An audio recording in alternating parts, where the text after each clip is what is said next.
Hello, and welcome back to another episode of The Monsters Within. Take a deep breath, relax, and come back to your safe space with me. Don't worry about commitment to the episode. No fear.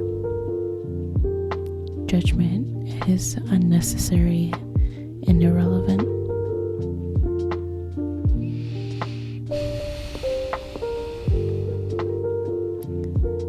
So, we're back here, and we're going to talk about a topic that has destroyed relationships and friendships and trust in a lot of people. And for me personally, today we're talking about living with emotional whiplash. Maybe you're wondering what it is that I'm talking about. Maybe you've already gotten it, but we're talking about bipolar disorder.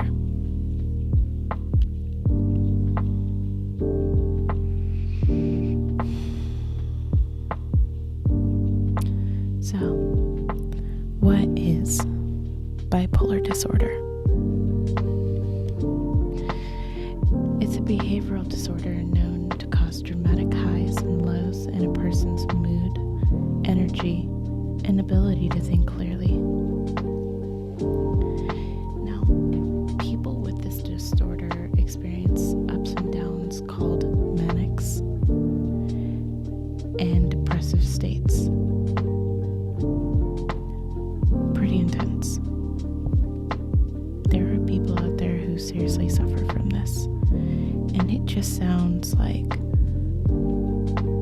the stereotypical, oh, she's just a woman, oh, or he's just being too emotional. It's not.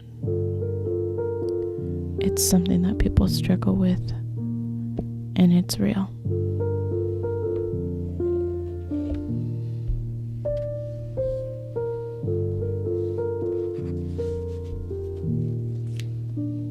Now, the average age of onset to this disorder is about the age of 25. It's uncommon, but not that unheard of in teens. However, it is rare in kids. 2.8% of the US population suffer with severe bipolar disorder. And there's no discrimination between genders. Now, if you have bipolar disorder, or if you know somebody who has it, talk to them about getting seen or ways that you can help them with this disorder, because without treatment, this is one of those that doesn't get better, it just gets worse. And later on, we're gonna go into some of the experiences that I've had with this disorder and how ugly it can make you. Now, psychological therapy, medication, a healthy lifestyle, a regular schedule, and early identification of this disorder help people lead normal lives. But as you may have noticed, a lot of the disorders that we suffer from can be positively changed with some lifestyle changes. So, what are the causes and the symptoms of this disorder? Well, there's no singular link that causes bipolar disorder. However, 3 factors have come into light. 1, genetics. 2, stress. And 3, brain structure and function. Now you're probably wondering, oh God, I know a family member who has bipolar disorder. Does that mean I'm gonna get it? Not necessarily. It does run in genetic families, but just because it runs in the family doesn't mean you're gonna get it. There have been cases where fraternal twins or identical twins not sharing the same symptoms or the same disorder, one will get it, the other won't.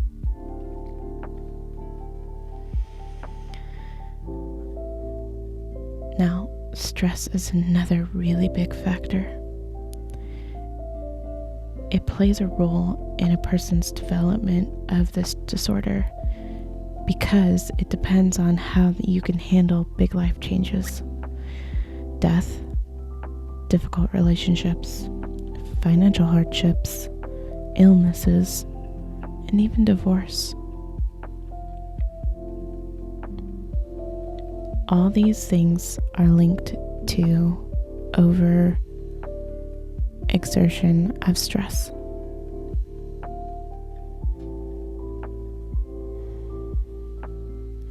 Brain structure and function is a little more difficult to pin, as the only link that has been found is in a person with this disorder.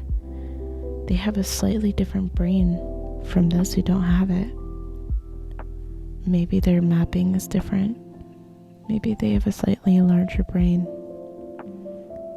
But scientists have said that the brain functions and looks different from those who do not suffer from bipolar disorder. Now, these are just causes. Let's get a little into the symptoms. Symptoms and how severe they can be vary from patient to patient, as well as distinct manic and depressive phases. Sometimes people don't show symptoms for long spans of time. I suffer from bipolar disorder, and I went years without showing any signs, and I thought I was cured. But that's just not how this disorder works.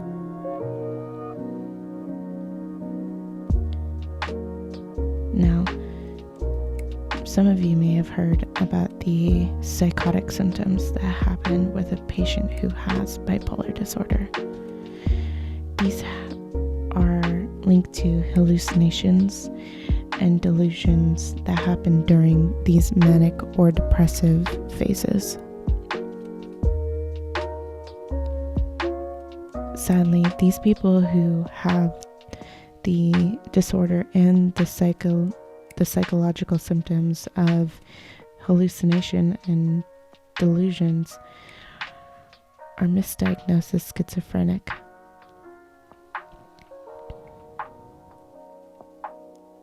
Now, let's think about diagnosis here for just a minute. If you're looking to go and see a psychiatrist, I want you to think back for a minute. Did you have at least one episode of manic or hypomanic episode? Because this will help your doctor diagnose whether or not you are suffering from a bipolar disorder. So, hypomanic. I just use that word. You may be wondering what it is. It's a milder form of mania that doesn't include the psychotic episodes. People with hypomanic symptoms often are able to function in social settings or even work. During a manic session, moods can sway rapidly, making people that you know, or even you, more irritable, unpredictable, impulsive. Your judgment may be impaired, reckless, and you may become a really big risk taker.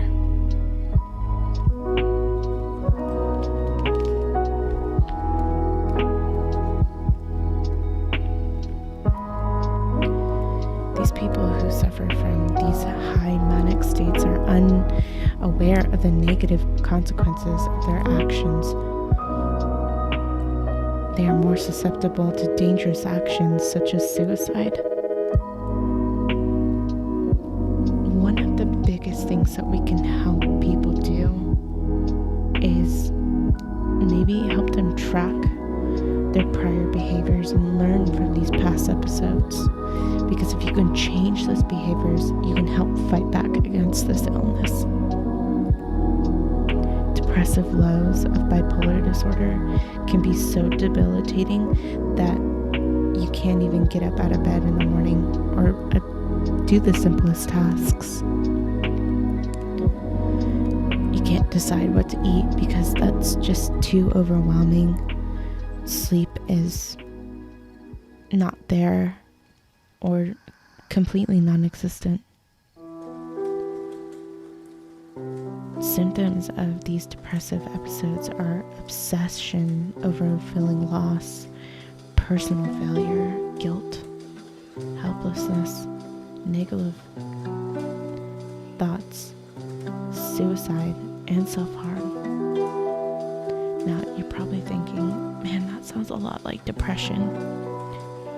Well, that's why they call them depressive states, because you ride a really big high and then you crash down to your lowest, and it is never pretty.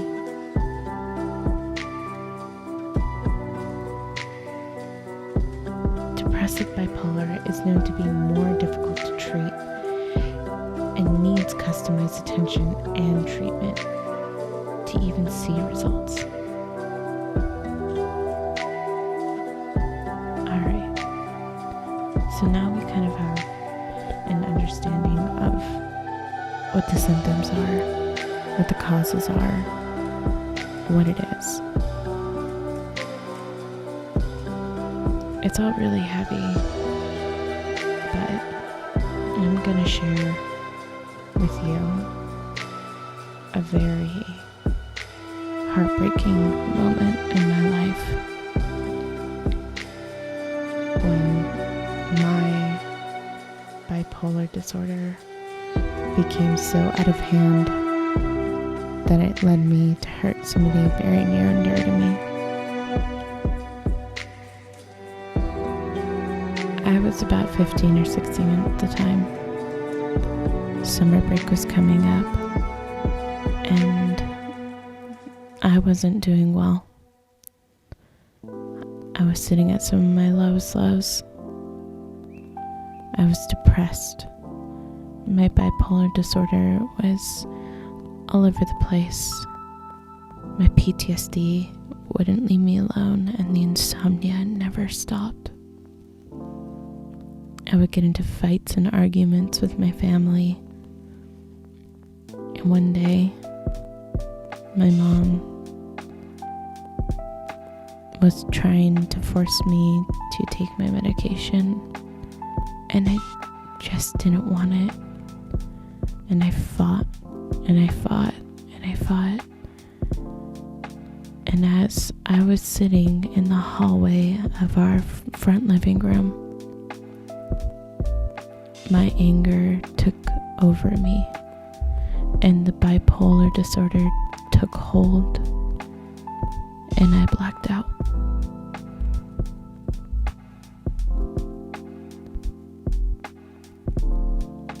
I remember coming to, and my mom's wife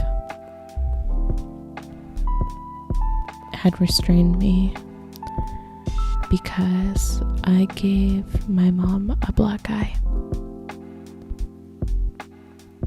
These fits of rage were a side effect of the Abilify that I was taking for my bipolar disorder.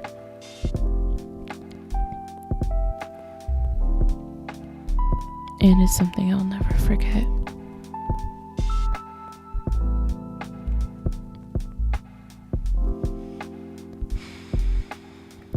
I remember in high school, people couldn't stand me when it was my time of month because with all the chemicals bouncing around in my body, I was so unstable that my friends would keep a distance. Crazy Holly.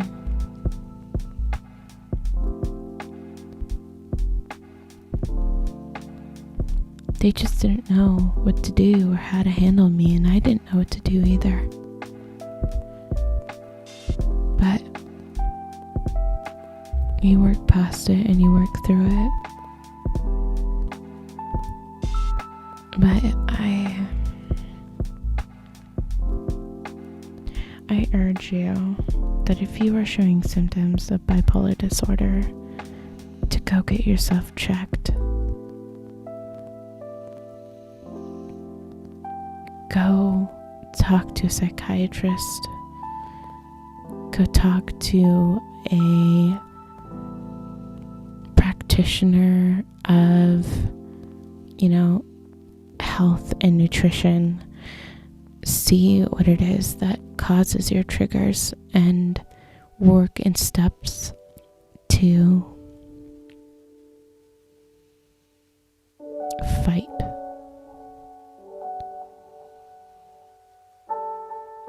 Fight where you can, and don't ever give it a mile or an inch.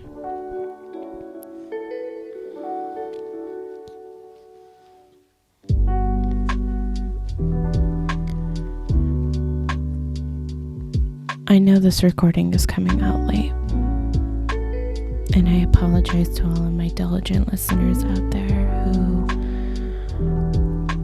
wait for me to drop the content on time. I have had some personal issues come up, and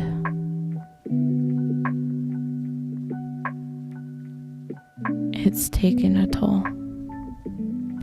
And just like you guys, I'm human too.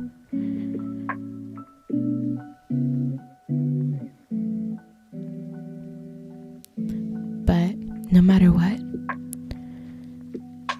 I am always here for you guys. You know how to get a hold of me. My email is up on the site. I am always checking my social media, and I'm always here to listen.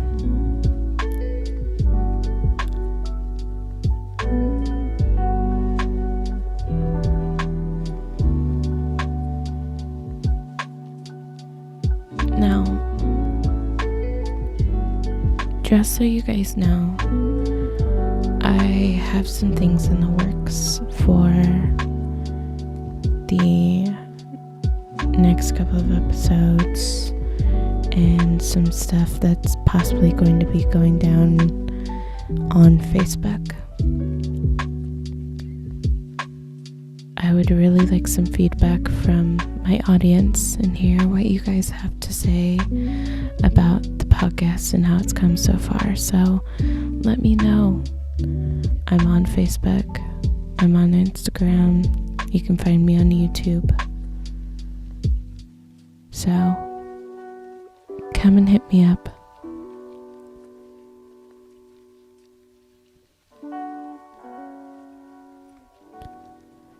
Well, everybody, I say goodnight for now. Sleep well. And if it's daytime, good morning. And if nobody's told you this yet, you are all deserving of love. From the monsters within, I send my love. Good night, everybody.